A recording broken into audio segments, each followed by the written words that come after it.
একবারের জন্য গভীর চিন্তায় চলে যাও। মনে করো তুমি অজানা একটা সমুদ্রের ধারে অথবা দ্বীপে নিজের আপনজনের সাথে বেড়াতে গেলে। রাত নেমে আসলো, চারিদিকে তখন সবকিছু ঠিকঠাকই ছিল, কিন্তু হঠাৎ মধ্যরাত হতেই এক ভয়ানক তুফানে কবলে পড়লে তুমি। চোখ খুলতেই দেখতে পেলে নিজেকে একটা মাঝ সমুদ্রের মধ্যে, যেখান থেকে দূর দূর অব্দি কোনো কিছুই দেখা যাচ্ছে না, শুধুমাত্র সমুদ্রের অশান্ত ঢেউ এবং তার ভয়ঙ্কর শব্দ। এরই মধ্যে হারিয়ে ফেলে নিজের আপনজনকে, যাকে তুমি এই দুনিয়াতে সবচেয়ে বেশি ভালোবাসতে। শুধু তাই নয়, এই সমুদ্রের মধ্যে রয়েছে ভয়ঙ্কর রকম ক্ষুধার্ত হাঙর। এমন পরিস্থিতিতে কি করবে তুমি? তোমাকে এই প্রশ্ন জিজ্ঞেস করা হলে হয়তোবা বলবে, আমি মনে করা বাদ দিয়ে দেব। তোমার জন্য এই পরিস্থিতি সহজ, কিন্তু বাস্তবে যে এই পরিস্থিতির শিকার হয়েছে একমাত্র সেই বলতে পারবে এই পরিস্থিতি কতটা ভয়ানক এবং এই ফিলিংসটা কেমন। সম্পূর্ণ মুভিটা এরকমই একটা বাস্তব কাহিনীর ওপর তৈরি করা। মুভির নাম দ্য রিকুইন। 2022 সালে এই থ্রিলার সার্ভাইভাল মুভির আত্মপ্রকাশ ঘটে। তো চলো আর বেশি দেরি না করে মূল এক্সপ্লেনে চলে যাই। কিন্তু এক্সপ্লেনে যাওয়ার আগে তোমরা যারা এখনও আমার চ্যানেলটাকে সাবস্ক্রাইব করোনি, তারা শীঘ্রই চ্যানেলটাকে সাবস্ক্রাইব করে দাও, কারণ এখান থেকেই আমি আমার এক্সপ্লেনে অনুপ্রেরণা পাই। তাই বন্ধু অথবা কোনো এক অজানা আপন মানুষ ভেবে এতটুকু সাহায্য তো করাই যায়। মুভি শুরু হয় একটা দম্পতিকে দেখিয়ে। হাজব্যান্ডের নাম কায়েল এবং ওয়াইফের নাম জেলিন। বেশ কয়েকদিন হলো জেলিন তার সদ্য জন্ম নেওয়া বাচ্চাটাকে হারিয়েছে, আর এই দুঃখটাই তাকে কুরে কুরে খায়। এত কষ্ট এবং অপেক্ষার পর একটা বাচ্চার মা হয়েছিলাম, কিন্তু কেন আমার সাথে এরকম হলো? এরকম নানা প্রশ্ন জেলিনের মনে ঘুরপাক খায়, আর এই জন্য প্রায় সব সময় তার মনটাও উদাস হয়ে থাকতো। কায়েল এই বিষয়টা খুব ভালো করেই বুঝতে পারত। সে তার বউকে অনেক ভালোবাসে, ঠিক আমার মতো, কিন্তু সমস্যা হচ্ছে আমি এখনো বিয়ে করিনি। তো যাই হোক, কায়েল সিদ্ধান্ত নিয়েছে তার বউ জেলিনের মন ভালো করার জন্য সে তাকে ভিয়েতনামের একটা সামুদ্রিক রিসর্টে ঘুরতে নিয়ে যাবে। আমাদের দেশেও কিন্তু সুন্দর সুন্দর সামুদ্রিক রিসর্ট রয়েছে, তাদের মধ্যে বিশেষ দুইটা হলো কক্সবাজার এবং কুয়াকাটা। আচ্ছা, তোমরা কি কখনো সমুদ্র সৈকতে গেছো? গেলেও কোনটাতে, কক্সবাজার নাকি কুয়াকাটা? জানিয়ে দিও। তো যেমন সিদ্ধান্ত তেমন কাজ। তারা চলে আসে অপরূপ প্রাকৃতিক সৌন্দর্যে ঘেরা ভিয়েতনামে। এখানে বিভিন্ন দর্শনীয় স্থান ঘোরাঘুরির পর তারা সর্বশেষ এসে পৌঁছায় একটা সামুদ্রিক রিসর্টে। জেলিন রিসর্টে থাকা একটা ক্যাফেটেরিয়াতে গিয়ে বসতেই তার ফোন বেজে ওঠে। দেখা যায় তার মা তাকে ফোন করেছে। তিনি তাকে বলে, আসলে তোমাকে নিয়ে আমার অনেক চিন্তা হচ্ছিল। একেই তো তোমার মনের অবস্থা এমন, আবার একটা অজানা জায়গায় ঘুরতে যাওয়া। জেলিন তার মাকে সান্ত্বনা দেয় এবং বলে, আমাকে নিয়ে চিন্তা করো না, কায়েল আমার সাথেই আছে। আশা করি আমরা দুজন খুব ভালো একটা সময় কাটাবো। এরপর তার মা ফোনটা রেখে দিলে জেলিন টিভিতে একটা নিউজ দেখতে পায়, যেখানে বলা হচ্ছিল আজ রাতের মধ্যেই এক ভয়ঙ্কর ঝড় এবং সুনামি সমুদ্রে আঘাত হানবে। তাই সাবধান, কেউ যেন সন্ধ্যার পরে সমুদ্রের কাছে না থাকে। কিন্তু দুঃখের বিষয় হলো জেলিন এই নিউজের কিছুই বুঝতে পারে না, কারণ নিউজটা হচ্ছিল ভিয়েতনামি ভাষায়, যেটা জেলিনের বোধগম্য নয়। কিছুক্ষণ পর কায়েল তার কাছে আসে এবং তাকে জানায়, সমুদ্রের ভেতরে যে অসাধারণ ঘরগুলো দেখতে পাচ্ছ, এগুলোর মধ্যে একটা আজ রাতের জন্য ভাড়া নেওয়া হয়েছে, সেখানেই থাকবো আমরা। আর এরপর কোনো কিছু চিন্তা ভাবনা ছাড়াই তারা সেখানে চলে যায়। সেখানে যাওয়ার পর কায়েল সমুদ্রে ঝাঁপিয়ে পড়ে এবং সাঁতার কাটতে থাকে, কিন্তু জেলিনের কপালে ছিল এক অদ্ভুত চিন্তার ভাঁজ। সে সবসময় তার মোবাইল ফোন নিয়ে ঘাটাঘাটি করছিল এবং সে লক্ষ্য করে এখানে ইন্টারনেট একদমই নেই। জেলিনি ফোন চালানো দেখে কায়েল বলে, তুমি কি এখানেও ফোন চালাতে এসেছো? ফোনটা রাখো আর সমুদ্রে নেমে পড়ো। কিন্তু জেলিন সমুদ্রে নামতে ভয় পাচ্ছিল। যাই হোক, এক পর্যায়ে কায়েলের চাপে জেলিন সমুদ্রে নেমেই যায়। সমুদ্রে নামার পর তারা একসাথে সাঁতার কাটতে থাকে এবং সমুদ্রে অনেক গভীরে চলে যায় আর উপভোগ করতে থাকে অপরূপ প্রাকৃতিক সৌন্দর্য। এমন সময় হঠাৎ করে কায়েলের চোখে পড়ে মাঝ সমুদ্রে ভেসে থাকা একটা পাথর। সেই পাথরটাকে দেখা মাত্রই সঙ্গে সঙ্গেই সেখানে চলে যায়। সেখানে যাওয়ার পর সে জেলিনকেও সেখানে ডেকে নেয় এবং ওই পাথরের উপরে উঠে পড়ে। ঠিক তখনই বিপত্তিটা বাধে। সে যখনই ওই পাথরের উপর দাঁড়াতে যাবে, তার পা পিছলে যায় এবং অনেকটা কেটে যায়। জেলিন কাছে আসলে দেখতে পায় কায়েলের পা বিচ্ছিরিভাবে কেটে রক্ত বেরোচ্ছে। তার মনে পড়ে যায় ওই দিনের কথা, যেদিন তার ডেলিভারি হচ্ছিল। সেদিনও তার অনেক রক্তক্ষরণ হয়েছিল। ব্যাস, তার পুরনো স্মৃতি মনে পড়ে যায় এবং সে আবারও আতঙ্কিত হয়ে পড়ে। এই জন্য কায়েল তাকে আবারও রিসর্টে ফিরিয়ে আনে, কিন্তু জেলিন মন খারাপ করে বসে আছে। সে কায়েলকে জানায়, আমার এখানে এক মুহূর্ত ভালো লাগছে না, চলো আমরা আমাদের দেশে ফিরে যাই। কায়েল জেলিনের এ কথা শোনা মাত্রই সে সঙ্গে সঙ্গে জেলিনের কথায় রাজি হয়ে যায় এবং তাকে বলে, আচ্ছা ঠিক আছে, কাল সকালেই আমরা চলে যাব। কিন্তু সবসময় সব পরিকল্পনা পূর্ণতা পায় না। গভীর রাত, হঠাৎ চারিদিকে জোরে বাতাস এবং বজ্রপাতের এক ভয়ানক শব্দ। তারা দুজনেই গভীর ঘুম থেকে এই শব্দে জাগা হয়ে যায়। জেলিন অনেক ভয় পেয়ে যায় এবং ঘাবড়ে যায়, কিন্তু কায়েল তাকে সান্ত্বনা দেয় এবং বলে, এটা সামান্য একটু বাতাস, সমুদ্রের মধ্যে এরকম একটু একটু বাতাস হয়ে থাকে, ঘাবড়ানোর কিছু নেই। ঠিক এমন সময় হঠাৎ করে তাদের ঘরে থাকা ফোনটা বেজে ওঠে। ফোনটা করা হয়েছিল রিসর্ট থেকে। ফোন রিসিভ করতেই ওপাশ থেকে একজন স্টাফ বলে, এটা সামান্য একটু বাতাস ছিল, ভয় পাওয়ার কিছুই নেই। তবে আপনি যদি চান তাহলে এই কাঠের ঘর ছেড়ে রিসর্টে ফিরে আসতে পারেন, এখানে আপনারা অধিক নিরাপদ। কিন্তু জেলিন জানায় তারা এখানেই থাকতে চায়। তো জেলিন যেহেতু বলেছে, মানে বউ বলেছে, তাহলে কি আর যাওয়া যায়। তো যাই হোক, তারা সেখানেই থেকে যায় এবং আবারও শুয়ে পড়ে। মনে রেখো, সময়টা কিন্তু মধ্যরাত। একসময় জোরে বৃষ্টি শুরু হয়, সমুদ্র উত্তাল হয়ে পড়ে। তাদের কাঠের ঘরটাও কেমন যেন এখন নড়াচড়া করতে শুরু করেছে। ভাব খারাপ। আস্তে আস্তে তাদের ওই ঘরে পানি ঢুকতে শুরু করেছে। এমন সময় এক দমকা হাওয়াতে তাদের কাঠের ঘরের শিকলটা ছিঁড়ে যায় এবং ঘরটা সমুদ্রের মধ্যে আস্তে আস্তে এগোতে থাকে।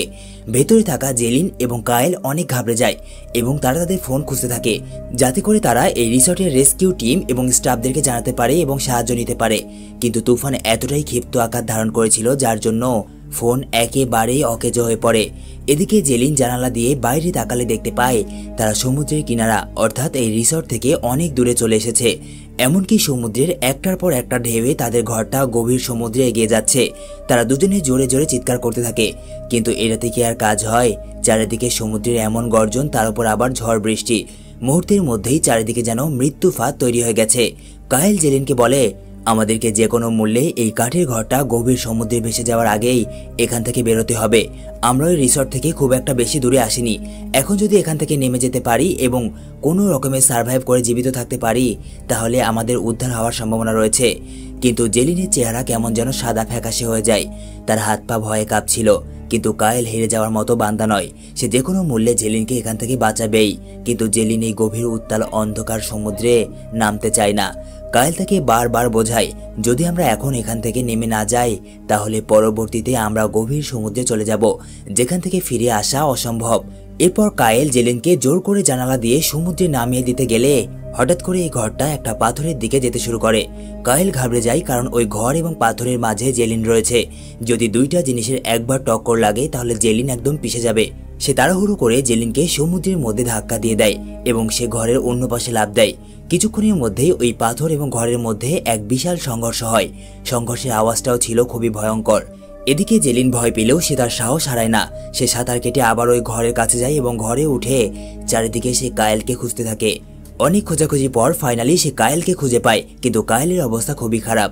সে এত পরিমাণ আঘাত পেয়েছে যে তার দ্বারা সাঁতার কেটে সার্ভাইভ করা একেবারেই অসম্ভব।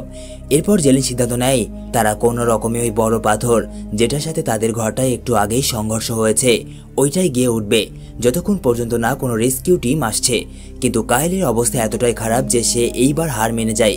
সে জেলিনের হাত ধরে এবং বলে, আমার দ্বারা এটা করা সম্ভব নয়, আমাদেরকে এখানেই থাকতে হবে যতক্ষণ পর্যন্ত আমাদেরকে কেউ উদ্ধার না করে। জেলিনের এখানে কিছুই করার ছিল না, কারণ কায়েলের অবস্থা, আবার তারা রয়েছে অচেনা এক সমুদ্রে। সকাল হয়। জেলিন ঘুম থেকে উঠে চারিদিকে তাকালে তার চোখ একদম কপালে উঠে যায়, কারণ চারিদিকে শুধুই সমুদ্রের সীমাহীন পানি। আর কাল রাতে তারা যে পাথরের কথা বলছিল, ওইটা আশেপাশে কোথাও নেই। ওই রিসর্ট যেটা কাল রাতে তারা জানালা দিয়ে দেখেছিল, ওইটাও তারা দূর দূর অব্দি কোথাও দেখতে পাচ্ছে না। এর মানে তারা অন্য এক জায়গায় চলে এসেছে। জেলিন তার চোখের সামনে এসব কিছু দেখে কায়েলের ওপর রেগে যায় এবং তাকে বলে, এই সব কিছু তোমার জন্য হয়েছে। কাল রাতে যদি তুমি আমার কথায় রাজি হয়ে ওই পাথরটায় উঠে পড়তে, তাহলে আমরা হয়তোবা বেঁচে যেতাম। কিন্তু সবকিছু এখন শেষ। বেচারা কায়েল, যার জন্য চুরি করে সেই বলে চোর।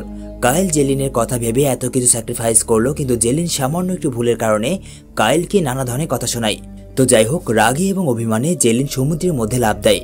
কায়েল তাকে আটকানোর অনেক চেষ্টা করে, কিন্তু সে সমুদ্রে লাফ দিয়ে এদিকে ওদিকে না দেখে সামনে এগোতে থাকে।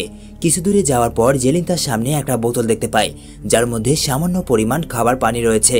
সে পানির বোতলটা কায়েলকে দিয়ে আবারও সমুদ্রের মধ্যে চলে যায়। এবার সে সমুদ্রের মধ্যে গেলে একটা ব্যাগ খুঁজে পায়, যেটা তারই। সে আবারও সমুদ্রে নেমে যায়, কারণ সে এমন কোনো জিনিস খুঁজছিল যেটা তার এখান থেকে উদ্ধার হওয়ার কাজে আসতে পারে। সমুদ্রের নিচে নামলে সে এবার অদ্ভুত কিছু একটা দেখতে পায়। আসলে এটা ছিল একদল মাছের ঝাঁক, যেটা একদম পিরানহা মাছের মতো দেখতে। পিরানহা মাছ এমন এক ধরনের মাছ যারা মানুষের মাংস খায়। তার শরীর কিছুক্ষণের জন্য একদম ঠান্ডা হয়ে গেছিল। সে দ্রুত সময় নষ্ট না করে তার ভাঙা কাঠের ঘরে ফিরে আসে। একটু আগে সে সমুদ্রে যে ব্যাগটা পেয়েছিল, ওইটার মধ্যে জেলিন তার মোবাইল খুঁজে পায়, কিন্তু সেটা খুঁজে পেলেও কোনো লাভ নেই, কারণ পানিতে ভিজে মোবাইলটা পুরোপুরি নষ্ট হয়ে গেছে। আর এখন তাদের অপেক্ষা করা ছাড়া আর কোনো উপায় নেই। দুজনেই মনমরা হয়ে এই একাকিত্ব সমুদ্রের মাঝে বসেছিল। এরই মাঝে হঠাৎ তাদের কানে ভেসে আসে একটা শব্দ, যেটা আকাশ দিয়ে উড়ে যাওয়া একটা প্লেনের। জেলিন দাঁড়িয়ে পড়ে এবং তার দুই হাত নাড়াচাড়া এবং চেঁচামেচি করতে থাকে। কিন্তু কে শোনে কার কথা? প্লেনটা তাকে না দেখার ভান করে সেখান থেকে চলে যায়। এভাবেই চলে যায় তাদের আজকের দিনটা। রাতটা কোনো রকম পার করে আবারও শুরু হয় পরের দিনের লড়াই। সকালে ঘুম থেকে উঠেই জেলিন দেখতে পায় দূরে একটা জাহাজ আসছে। সে তাদের দৃষ্টি আকর্ষণের চেষ্টা করে, কিন্তু ব্যর্থ হয়। একেই তো তাদের মানসিক অবস্থা ভালো নেই, আবার 2 দিন থেকে না খেয়ে আছে। গলা এবং শরীর কোথাও জোর নেই। হঠাৎ করে জেলিনের মাথায় একটা বুদ্ধি আসে। সে তার কাছে থাকা পানির বোতলটা সূর্যের দিকে ধরে এবং সেখান থেকে রিফ্লেক্ট হওয়া আলোটা দূরে থাকা ওই জাহাজের দিকে পাঠায়। এটা ছিল তাদের একদম বোকামো, কারণ সমুদ্রের মধ্যে এমনিতেই সবকিছু কেমন যেন চিকচিক করে, তার মধ্যে এই আলোটা তাদের চোখে লাগা অসম্ভব। হাড় ভাঙা চেষ্টার পরেও তারা ব্যর্থ হয়। দিন গড়িয়ে সন্ধ্যা নেমে আসার আগ মুহূর্ত। এইবার জেলিন সিদ্ধান্ত নেয় সে এখানে আগুন ধরাবে, যেটা থেকে বের হবে প্রচুর পরিমাণে ধোঁয়া, যা একটা জাহাজের দৃষ্টি আকর্ষণের জন্য যথেষ্ট। তো চিন্তার মতোই কাজ, তারা তাদের ওই ভাসমান ভাঙা ঘরে আগুন ধরায়। কিন্তু দুঃখের বিষয় হলো ওই আগুনটা ধোঁয়া তো তৈরি করে, কিন্তু চারিদিকে সপরিবারে বিস্তার করতে থাকে। মুহূর্তের মধ্যেই এই সম্পূর্ণ জায়গায় আগুন ছড়িয়ে পড়ে। জেলিন এবং কায়েল কোনো রকমে সমুদ্রে ঝাঁপ দিয়ে তাদের প্রাণ বাঁচায়, কিন্তু সমস্যা হলো এখন তাদের শেষ সাহারাটুকুও নেই। যদি এখন তাদের নিজেদের বলে কিছু থাকে তাহলে একটা ভাসমান কাঠ, যেটাতে কোনো রকমে এই ক্লান্ত শরীর ভাসিয়ে রাখা সম্ভব। কিন্তু ভাসিয়ে রাখলেই তো হবে না, এই সীমাহীন সমুদ্রে তাদেরকে টিকে থাকতে হবে। কিন্তু সেটা হতে দেবে না হাঙর মামা। জেলিন এবং কায়েল যখন পানিতে ভেসেছিল তখন তাদের নজরে পড়ে দূরে থাকা কিছু মাছের দিকে, যারা সাইজে অনেক বড়সড়। এগুলো আসলে কি, এটা দেখার জন্য কায়েল পানিতে ডুবকি লাগায়, কিন্তু সে কিছুই দেখতে পায় না। এদিকে জেলিন খুব ভালো করেই বুঝতে পারে আসলে ওগুলো কি।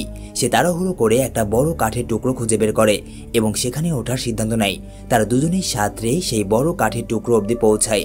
জেলিন খুব সহজে কাঠের টুকরায় চড়ে গেলেও কায়েল সেই কাঠের টুকরাতে চড়তে পারে না, কারণ সে তার পায়ে অনেক আঘাত পেয়েছিল। তার পা থেকে রক্ত বেরোচ্ছে।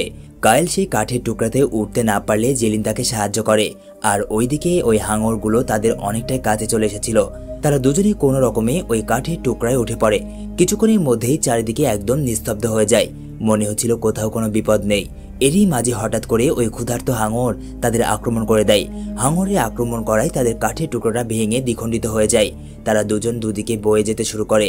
এক পর্যায়ে কায়েল যেই কাঠের টুকরায় ছিল ওই কাঠের টুকরা উল্টে যায় এবং সে পানিতে পড়ে যায়। জেলিনকে দেখা মাত্রই সেও সঙ্গে সঙ্গেই পানিতে ঝাঁপ দেয় এবং সাথে করে নিয়ে আসে একটা বড় কাঠের টুকরো, যেটা দিয়ে সে ওই হাঙরের ওপরে আক্রমণ করে। জেলিন লক্ষ্য করে তাদের আশেপাশের পানির রং একদম লাল বর্ণ ধারণ করেছে।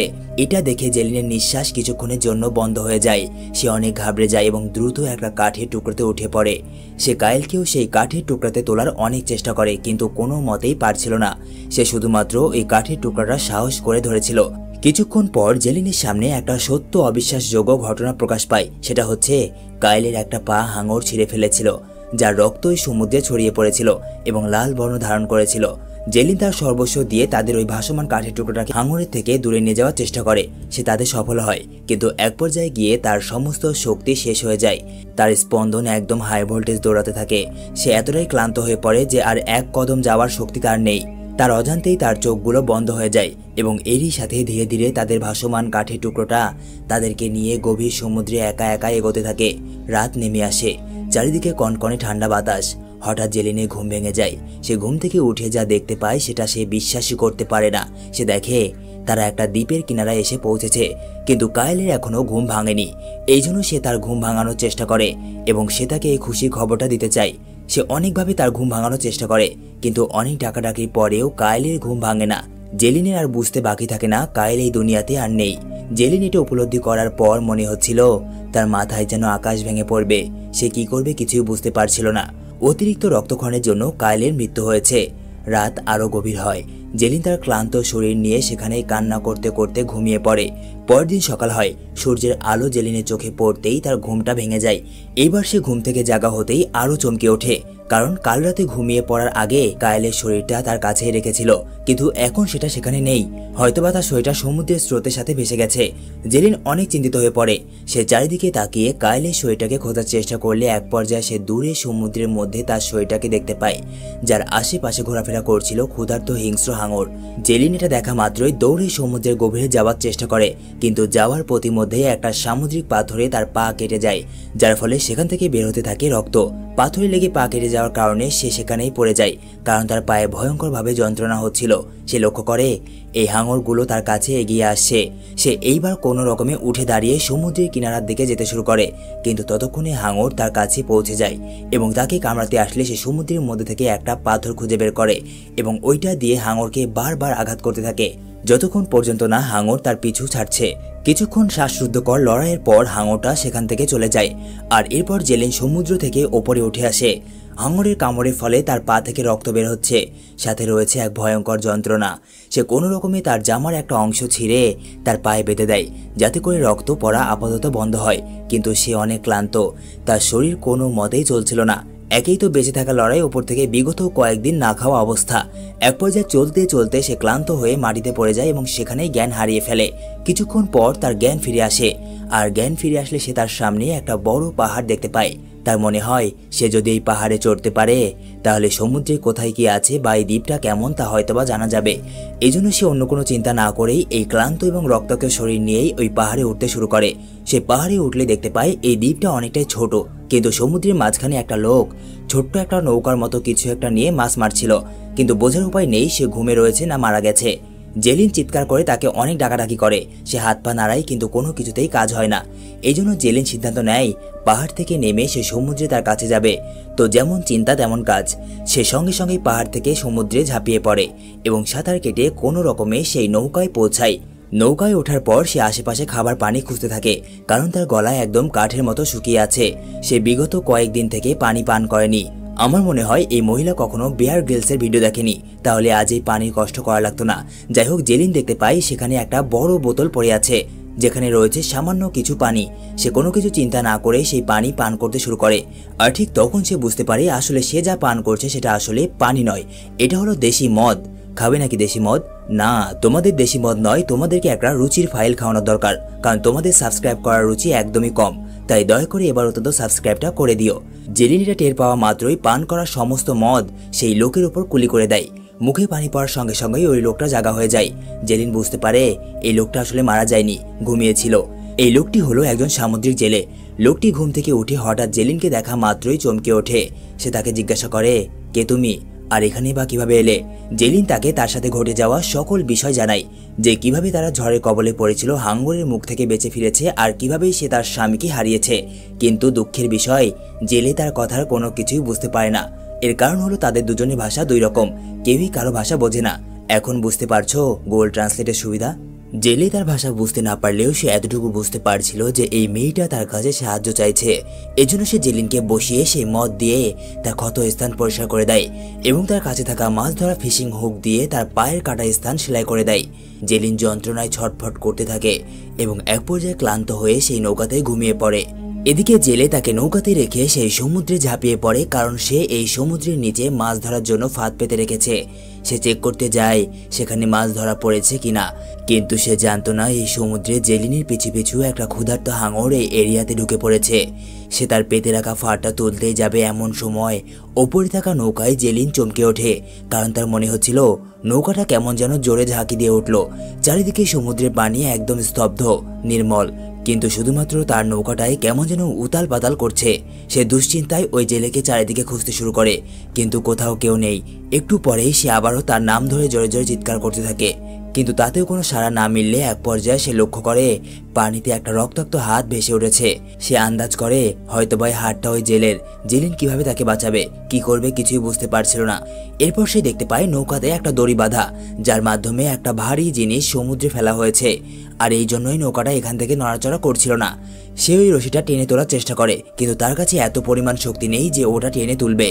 যাই হোক, সে ওইটা তোলার অনেক চেষ্টা করে, কিন্তু ব্যর্থ হয়। এরই মধ্যে হঠাৎ ওই জেলে পানিতে ভেসে ওঠে।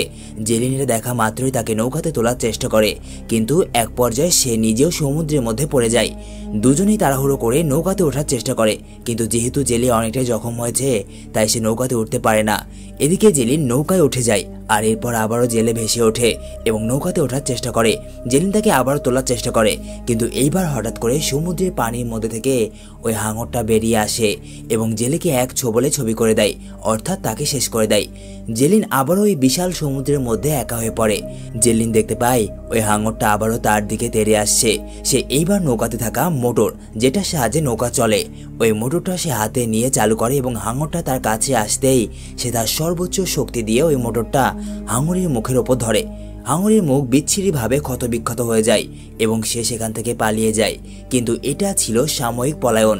কিছুক্ষণ পর ওই হাঙরটা আবারও জেলিনের দিকে দ্রুত গতিতে ছুটে আসতে থাকে। জেলিন এটা দেখা মাত্রই আবারও ওই মোটর চালু করার চেষ্টা করে, কিন্তু এইবার মোটর আর চালু হয় না। সে বারবার চেষ্টা করতে থাকে, কিন্তু ততক্ষণে ওই হাঙরটা তার নৌকাতে জোরে ধাক্কা দেয় এবং নৌকাটা সম্পূর্ণ উল্টে যায়। তার নিচে চাপা পড়ে যায় জেলিন। জেলিন দেখতে পায় ওই নৌকাটা একটা রশি দিয়ে একটা ভারী লোহার সাথে বাঁধা, কিন্তু এদিকে হাঙরটা আবারও তার আশেপাশে ঘোরাফেরা করতে থাকে। এইবার জেলিন সিদ্ধান্ত নেয় সে নৌকাকে বেঁধে রাখা ওই রশিটা যে কোনোভাবে তুলবে, এবং সে তাই করে। ওই রশিটা তোলার পর হাঙর আসা মাত্রই তার উপর সে ওইটা ছেড়ে দেয়। ব্যাস, খেল খতম। ভারী লোহার বস্তুর সাথে আঘাত লাগার ফলে হাঙরটা মারা যায় এবং আস্তে আস্তে সমুদ্রের অতল গভীরে তলিয়ে যায়। এরপর অনেক কষ্টে জেলিন ওই নৌকাটাকে সোজা করে এবং কিছু দূরে যাওয়ার পর দেখা পায় একটা সমুদ্রের কিনারার, যেখানে কিছু জেলে মাছ ধরছিল। জেলিন তাদেরকে ডাকতেই তারা জেলিনকে দেখতে পায়, আর এভাবেই এই সমুদ্রের দুর্ধর্ষ সার্ভাইভ থেকে এতদিন পর মুক্তি পায় জেলিন। তো এই ছিল আজকের একটা অসাধারণ সার্ভাইভাল গল্প। কেমন লাগলো কমেন্ট করতে দেরি করো না, লাইক করতে মিস করো না এবং সাবস্ক্রাইব করতে ভুলে যেও না। জেলিন তার ভালোবাসা, তার পরিবারকে হারালেও সে এখন বেশ খুশি। তোমার কি মনে হয় সে কি তার হাজবেন্ড কায়েলকে ছাড়া ভালো থাকবে? সে থাকবে কি থাকবে না সেটা বলতে পারবো না, তবে তোমরা সাবস্ক্রাইব করে সাথেই থেকো। দেখা হচ্ছে পরবর্তী কোনো ইউনিক থ্রিলার মুভি ধামাকাদার এক্সপ্লেনে। ততক্ষণের জন্য বিদায়।